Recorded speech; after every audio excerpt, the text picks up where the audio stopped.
सहारा चाहिए सरकार जिंदगी हो। ये इल्म का हाल तो आप जानते हैं, कितना इल्म दिया था अल्लाह ने।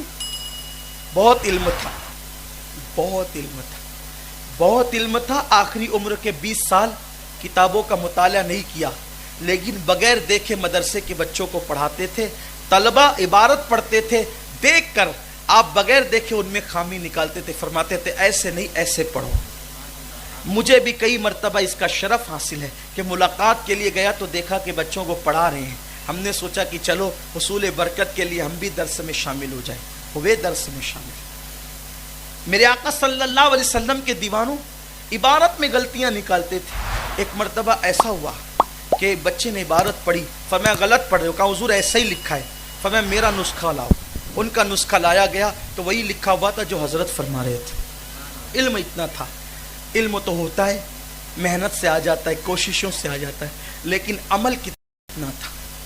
ताजुश शरिया ने अपने नाना को, मुफ्ती आजम को जिस अंदाज में जिंदगी गुजारते देखा, आपने बिल्कुल बेऐन ही ऐसे जिंदगी गुजारी। बस एक वस्फ आपका, उनके नाना की जिंदगी में नमाज का बड़ा शौक था और हुजूर ताजुश शरिया भी नमाज के बड़े पाबंद थे। सफर में, हदर में नमाज पाबंदी से पढ़ते थे। हुजूर मुफ्ती आजम हयात थे, किशनगंज जाने का प्रोग्राम था। हुजूर मुफ्ती आजम एक ट्रेन से चले गए, दूसरी ट्रेन से किसी मसरूफियत के सबब ताजुश शरिया को जाना था। आपने सब ने देखा है उनको, उनका चेहरा ही बड़ा मुनफरिद था। अल्लाह ने हुस्न बेमिसाल दिया था। उनके दादा हुज्जतुल इस्लाम के हुस्न की रमक उनके चेहरे से जाहिर थी, खानदानी वजाहत चेहरे से जाहिर थी। लेकिन ये सब अपनी जगह। ट्रेन में बैठे, लोग स्टेशन पर पहुंचे लेने के लिए, वो पता चला कि ढूंढ रहे हैं, हजरत आए ही नहीं। तो ट्रेन से कुछ मुस्लिम उतर रहे थे, तो उन्होंने कहा क्या एक बहुत खूबसूरत चेहरे वाले को आप ढूंढ रहे हैं? कहा हाँ। तो कहा वो है कहाँ?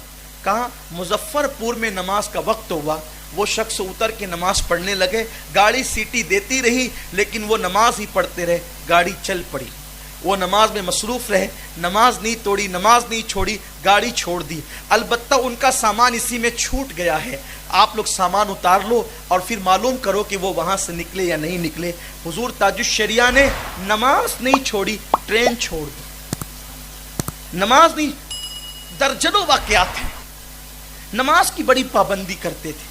आखिर उम्र में जब आंखों की बिनाई इतनी कमजोर हो गई थी कि देख नहीं सकते थे, तो आपकी आदत थी सुनने वाली घड़ी पहन रखते थे, बार बार उसको दबा दबा कर सुनते थे। क्यों? सिर्फ इसलिए नमाज का वक्त तो शुरू हो तो नमाज पढ़ ले। इतनी पाबंदी थी नमाज की। आज बहुत अफसोस के साथ कहना पड़ता है, हम ताजुश शरिया के नाम लेवा तो हैं, लेकिन ताजुश शरिया का किरदार हम भूल चुके हैं।